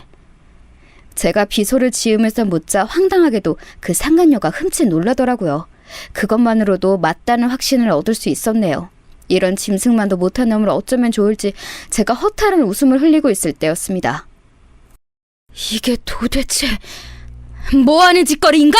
장서방, 감히 우리 딸을 두고 이딴 추잡스러운 짓거리를 해? 장인어른, 게다가 장모님, 다 같이 오신 거예요? 와, 돌아버리겠네. 친정 부모님께서 사색이 되신 채로 다가오셨어요. 친정 엄마께서는 현기증이 나시는지 벽을 잡고 서셨습니다. 저는 결국 남편의 가장 추악한 치부를 제 친정 부모님께 내어 보이고 말았다는 절망감, 알 수 없는 무력감으로 고개를 떨구었어요. 조금 창피하더라고요. 아이도 태어난 마당인데 이건 단순한 사고였던 것으로 상황이 마무리될 게 뻔하다는 생각이 들었습니다. 그런 저의 어깨를 친정 아빠께서는 힘있게 잡았다가 놓아주셨어요. 눈이 마주치자 고개를 끄덕여 주시더군요. 마치 맡겨달라는 신호 같았습니다. 우리 미영이가 괜찮다고 하는 말을 듣고도 의심하긴 했었지. 잘 지내는 게 맞는지 말이야. 전혀 아니었던 것을 지금 다 알았으니 당장 100배 사죄부터 해. 태어난 아기에게도 아빠로서 사죄를 하고. 제가 무릎 꿇었을 때 안 받아줬던 건 저쪽입니다. 그때 제 자존심에 금이 갔다고요. 그런데 또 100배 사죄를 해야 한다니 남자가 바람도 피울 수 있는 거지. 장인어른 왜 그렇게 야박하게 구십니까? 살면서 들은 소리 중에 가장 어이가 없는 소리네. 응당 그래도 된다는 그 황당한 발상의 원천이 어디인지 궁금할 따름이야. 그럼 진짜 뭘 어쩌라고요? 제가 사죄하면 끝나는 거죠? 알겠습니다. 그러면 사죄하겠습니다. 근데 좀 짜증이 나긴 하네요. 어차피 아이도 있는 마당에 여자가 뭘 어쩔 수 있는 것도 아니고 옛날에 우리 집에서 아주 큰 도움을 준 것으로 제가 아는데 그런 은혜를 입으셨으면 이런 것쯤은 눈을 감아주실 것이지. 여러모로 제가 순순히 사죄하기에는 불만이 많을 수밖에 없다는 거 알아두셨으면 좋겠네요. 남편이 툴툴거리면서 아주 못난 모습의 끝장을 보여주더군요. 제가 아주 진저리를 치고 있을 때 친정아빠께서는 휴대폰을 위로 들어 보이셨습니다. 통화 시간이 올라가고 있는 화면이 보였어요. 남편은 삽시간에 아주 사색이 되어 있었죠. 그거 지금 뭡니까? 어디에 전화를 거신 거예요? 사돌이라는 글자는 설마... 아까 통화 버튼을 눌러두었지. 자네가 목소리를 아주 크게 해준 탓에 내용 전달도 잘 된 모양이야. 저는 재빠른 친정아빠의 기지에 깜짝 놀랐습니다. 어느새 그런 행동을 하신 것인지 제가 눈으로 포착하지 못했어요. 곧이어 휴대폰을 타고 시아버지의 노한 음성이 들려왔습니다. 상황은 다 파악했다, 이 못난 녀석아. 너에게는 앞으로 국물도 없을 줄 알아라. 이혼을 하든 말든 그건 오로지 우리 며느리의 선택이야. 너는 선택권도 없어. 예? 그건 너무하시잖아요. 아버지 자식은 저라고요. 너는 지금 내 자식이 아니라 사탄의 자식이다. 이 남자 망신 다 시키는 놈아. 며느리와 손녀가 우리 집안 사람이지. 너는 이제 우리 집안 사람도 아니야. 네가 글러먹은 걸 알면서도 그래도 결혼하고 나면 철이 들겠지 싶었던 것이 내 착각이었구나. 우리 며느리같이 똑부러지는 상대를 만나서 이게 개가천선하는 줄 알았더니 전혀 아니었구나. 너에게는 한 푼도 재산을 안 줄 거고 지금 그 집도 네 거 아니니까 하여간 그런 줄 알아라. 사돈, 다음 달에 나가는 대로 찾아뵙겠습니다. 욕 보시느라 고생하셨습니다. 죄송할 따름입니다. 남편이 혼인 쏙 빠져서 충격으로 몸을 떨고 있을 때 시아버지께서는 친정아빠께 정중한 인사를 남기셨어요. 그에 더욱 타격을 입었는지 남편은 바닥에 그대로 엎어져서는 오열하기 시작했죠. 만약 저 혼자 집에 도착해서 그런 광경을 목격했다면 그저 증거 남기고 화를 내는 것에만 급급했을 거예요. 친정아빠와 같은 발상은 못 해냈을 테죠. 그래서 감사했고 너무 죄송했습니다.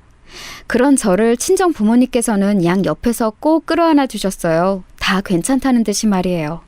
그러자 제 마음속 저도 모르고 있던 응어리가 슬슬 풀리더군요. 마음을 굳게 다잡았어요.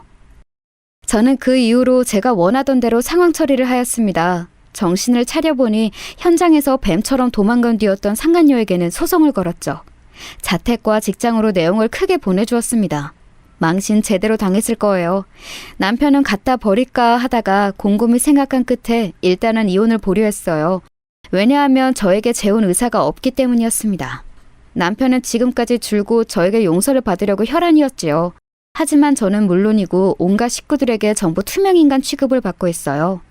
참고로 저는 아이하고 둘이서 집도 따로 살고 있네요. 시댁의 아낌없는 지원 덕분에 걱정이 없어요.